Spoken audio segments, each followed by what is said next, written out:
Hello, y'all. Welcome to Bam Bam Raw TV. I'm Bam Bam, aka the 411 Giant. Hey, this episode is about George Rivera. Boy George was a multimillionaire by the age of 21. It is said that in 2 years he earned over $30 million and led a beautiful and rich life. Exotic cars in the style of James Bond, a party on a yacht on Christmas Eve for hundreds of thousands of dollars, a harem of girls who tattooed his name on their bodies, glamour, jewelry, bags of money. Boy George had it all. And he had it all before he was even 21 years old. So if you're interested in hearing about a young drug kingpin from the Bronx, then meet Boy George Rivera on the other side of the law.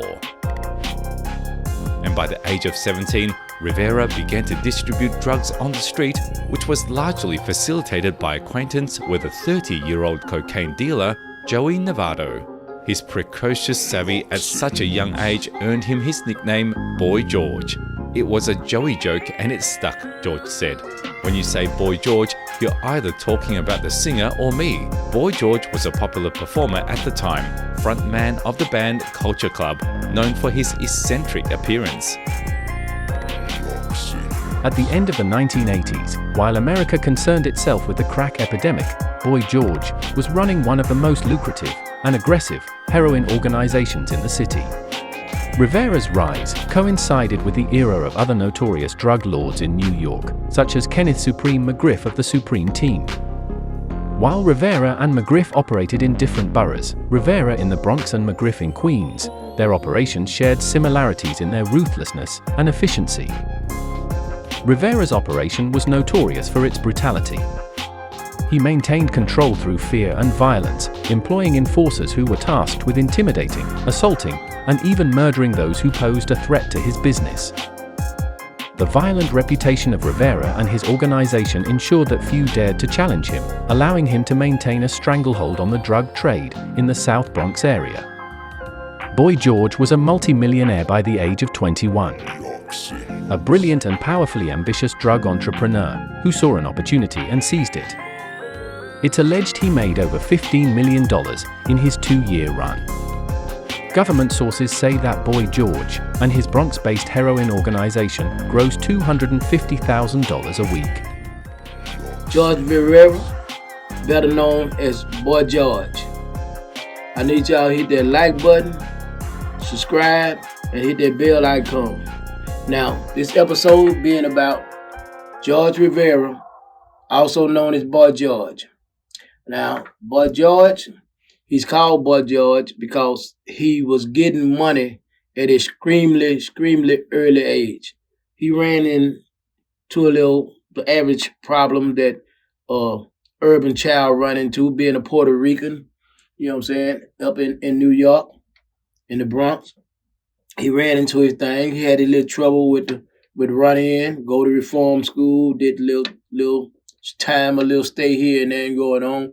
But the difference between him and the average youngster was he was set on being big.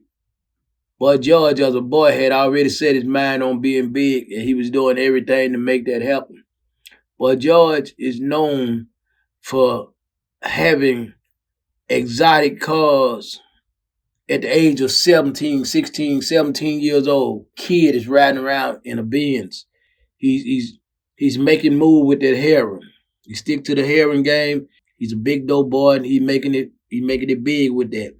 And Boy George, as he got older, even before he reached the age of 21, they said Boy George was a millionaire many times over. They said the man had cars that was gadget out just like James Bond's cars. You know what I'm saying? The man had it, and he told big luxurious parties. Had women so in love with him they was tattooing his name all over him and everything. The man was he was very flamboyant. They said Boy George is at a 2-year period of time. They stated that Boy George made at least $30 million in 2 years period of time. That's a lot of money even for nowadays. And he was doing it back then.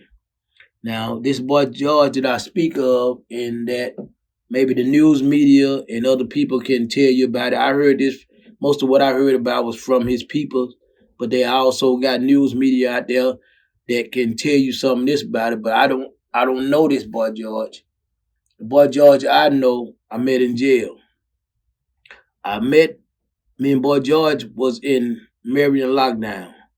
When they shut Marion lockdown down because of an incident with the police assaulting an inmate, and we had to buck about it. When they shut it down in order to turn it into an FCI, the Federal Bureau gave them a set date to get every last one of us out there. So they had to do something unusual. They was busing us from all the way from Marion to wherever we was going. No stop, no nothing. Our food, everything was on there. They busting us straight there. That's not the usual practice. That's an unusual practice. What they generally do is you go on a bus or you go wherever you're going, and they'll take you to the Oklahoma Federal Transfer Center. You go over there and you stay there for about a week until whichever area you're going to. If you're going west, you're going east, you're going whatever penitentiary you go to, you'll stay there at Oklahoma Transfer Center until your bus or your airplane is leaving, going in that direction. So it usually take you about a week to get to your destination. Now, because they had to do immediate evacuation with us, we was on the bus. They had two buses going our way.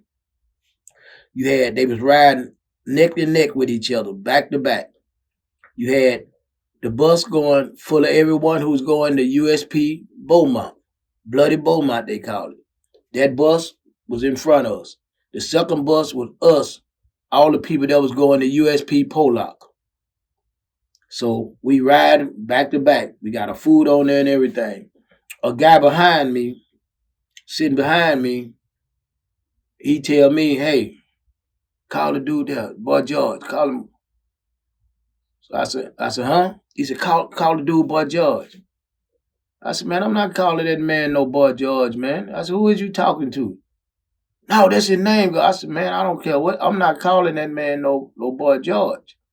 Because I knew the singer for Culture Club and everything, and I didn't know if this guy was trying to shoot some disrespect at this man, and I don't play that, and I ain't gonna be no part of that there. So I refused to say anything. I went on, started looking back forward.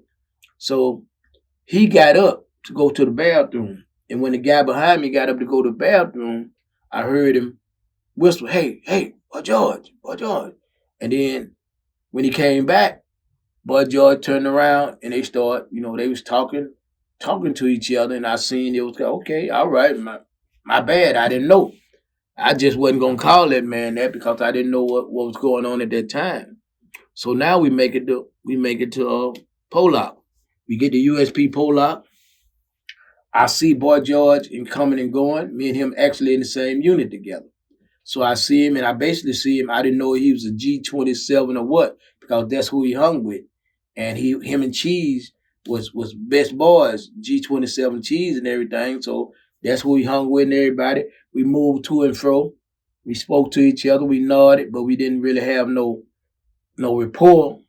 But we just spoke to each other. We see each other because everybody who came from Marion, we had to go take our red cards, and every hour when we was on the yard or anywhere we was at, we had to let the police know where we was because we come from a lockdown place. By us coming from lockdown Marion, they wanted to know where we was at all time. We had to check in every hour in case if they had a body on their side of the yard or somebody got stabbed on their side of the yard, anything, we would be the first suspect.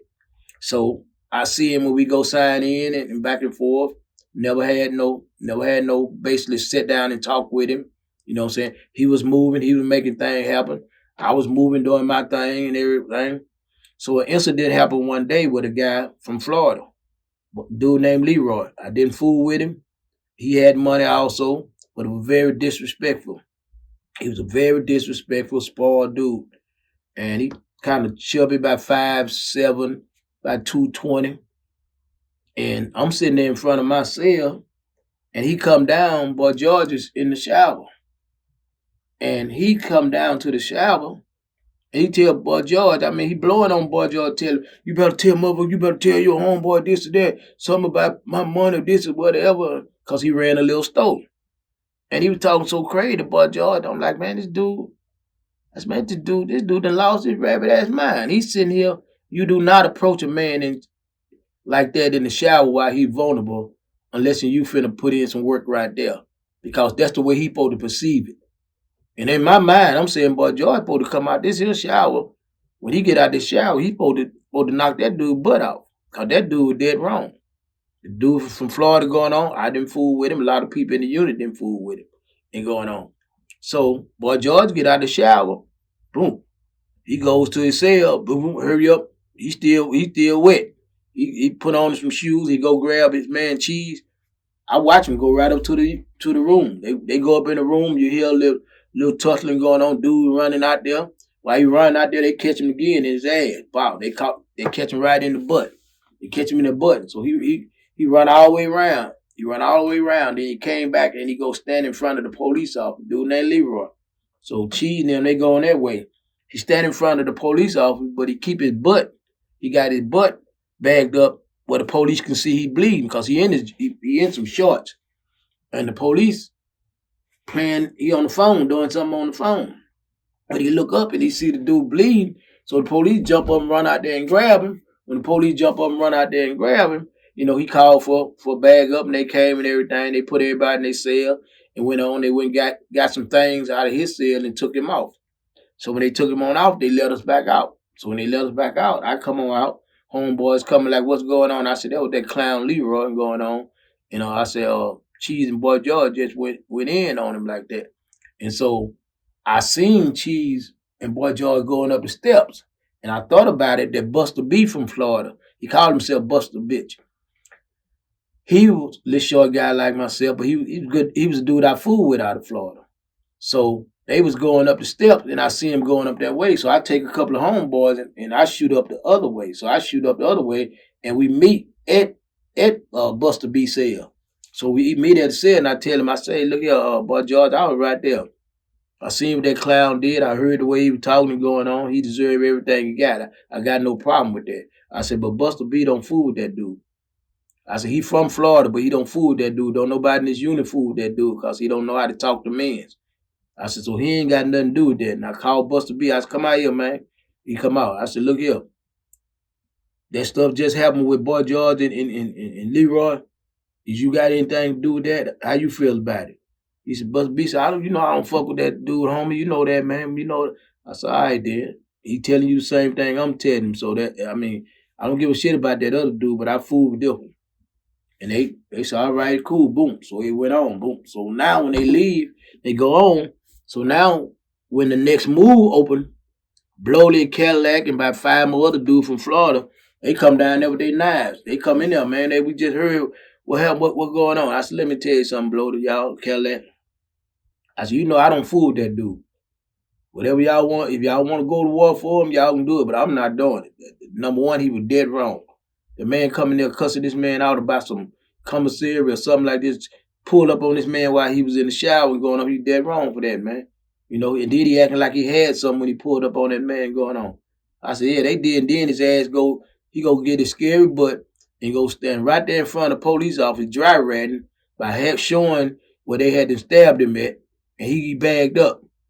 And right there, the dude was ratting. That was dry ratting going on. I said, now that's what I feel about it. I said, I don't care nothing about it. He got what he got coming because he was dead wrong. So Bloated them said, no, big homie, I know you're going to keep it real. I said, you know what I'm saying? Even if I didn't fool with him, if he was in the right, I wouldn't have let it happen to him. They said they left and they go up to his cell. They went up to his cell. They got all this stuff and they left with it. You know what I'm saying? So now, from that time on, me and Boy George, we would see each other and we would start like we was talking. Hey, man, you all right? Good? Everything good? You need anything? I said, no, I'm doing my thing. You doing your thing, blah, blah, blah. So we would holler at each other, but we had to got a little more cordial. So I ended up going to the hole when they found 3 knives in my cell. And me and my cellie went to the hole. And my cellie ended up taking the charge. And they ended up letting me out because the dispute was going on between Shreveport and Louisiana and New Orleans. and they were trying to get me out to see could I squash it. So I got out, and I got out. When I got out during this time, while I'm walking down the walkway, I see 4 dudes coming at me. One of them I recognized as Boy George, or nothing, Big Tears, and a couple of more dudes was walking that way. And I kind of discerned that all of them was from New York. But the Boy George usually be with the G27, so he was like with 3 other black guys right now. And I'm trying to figure out what the play is. I'm like, man, these dudes, whatever got to go down, you know what I'm saying? So they walking up on me. So Boy George told 2 of them to stay back. And so when 2 of them stayed back and they walked up on me, and he had Big Tears with him. And Boy George tell me, hey man, I told Big Tears to come holler at you, man, or something that happened out here. And I told him, man, I said, wait till the dude Bamm get out, man. Don't do nothing, man. Cause if he come out here and something didn't happen, man, the little dude, he gonna go. He said, but y'all can, if you talk to the little dude, he fair. I done seen that, and I done heard that from Mary, and I done heard that all over. So I said, well, talk to me about what's the problem? And that's when Big Tig told me that 2 of my homeboys went in 2 of his homeboys' cell when they got in a fight on the yard. A New Jersey dude and a New York dude got in a fight on the yard. Both of those dudes were single cell, which means they didn't have a ceiling. 2 of my young homeboys went in they cell, both of them their cells, and took everything out their cells, stole it basically. So he was telling me that he tried to talk to somebody about it, but they didn't want to hear it and going on. So Boy George told him to wait and talk to me. All right, so I told him, I said, I hear what you saying. I'm going to go find out what's going on. If they did what you said, then I'm going to get all your stuff back, and I deal with the situation my way. He said, yeah, that's all I asked, man, going on. I said, all right, well, I'm going to go check it out. So I'm going to go ask the homeboy and find out. I went and talked to the homeboy. I talked to him, Mutt. He told me exactly what happened, that they did do everything the dude said. And I pulled up on the dudes, the 2 young dudes. I had them brought out to me. And I was so mad, not just for the thievery alone, because I always say that if you take something from somebody, then they got to defend it one-on-one. Then if they come back at you, that's between you and them. I said, but if you go steal something from somebody, I got no respect from that way. He can't defend his own stuff. But anyway, one had 9 months left, and the other had like 12 months left, a year. I said, man, y'all sitting here finna get killed or have to kill somebody over this government ass stuff when you finna go home. I said, man, that don't even make no sense. You finna die with this jailhouse stuff and go. I said, man, y'all don't even deserve to be on no yard, man. You ain't gonna die around me. I said, I told the homeboys, send them up top, they gone. So I sent them up top. I went and got all the stuff. I took all the stuff to Big T's. Only thing was missing was 5 books of stamps and a porn book. So I took 5 books of stamps out of one of my stoves, and I gave them, put the 5 books in there, and I went got a porn book from my homeboy school. And I gave him that there, and the dude like, man, we appreciate that and everything. I said, man, it's the right thing to do in this situation like that. Like that. They said, well, what? I said, man, what happened with them? Y'all ain't got nothing to do with that. I done took care of that, and I did what I felt I should be done. Nobody else dictate what we do to Louisiana. He said, I respect that, went on. And from that point on, me and Boy George, now we were stopping and talking and going on like that because he respected what I did, and we stopped talking, but I couldn't really focus, and because I had intentionally to get with him. I had intention to get with him to make some money. That's honestly, I had that intent since that avenue had been open. But I was focused on the upcoming beef that had to happen. If my homeboys did not agree to either get along, we was all gonna be gone. And so Boy George he checked on me when I was going out there for that going on. So me and him we got pretty cool. We had respect for each other now. I seen what he did down there. I don't know what his connection was with G27s or what. I heard a lot about what he did on the streets, as I mentioned. that you look this up and everything. But this is what happened when I met Boy George. Like I said, I'll tell you my story, and it can be verified by many homeboys that was down there at that time when Boy George and I was there. J Rock or BC, you can name him. But anyway, thank you for tuning in on Bam Bam Rock TV. I need to get me some subscribers. Come make these things better. We're gonna make these episodes better. We still coming on. We still got Wayne Perry coming. We still got El Chapo. We still got Larry Hoover coming. We still got some good stuff in store. Hey, hit that like button, subscribe, hit that bell icon. Hey, I'm Bam Bam, aka the 411 Giant. Keep rocking with me. Love you. Boy George, barely out of his teens, built himself a reputation of being one of the wealthiest drug lords from New York and one of the youngest to be charged with the kingpin statute. Rivera's high-profile activities did not go unnoticed by law enforcement. Throughout the 1980s, the NYPD and federal agencies launched numerous investigations into his operations.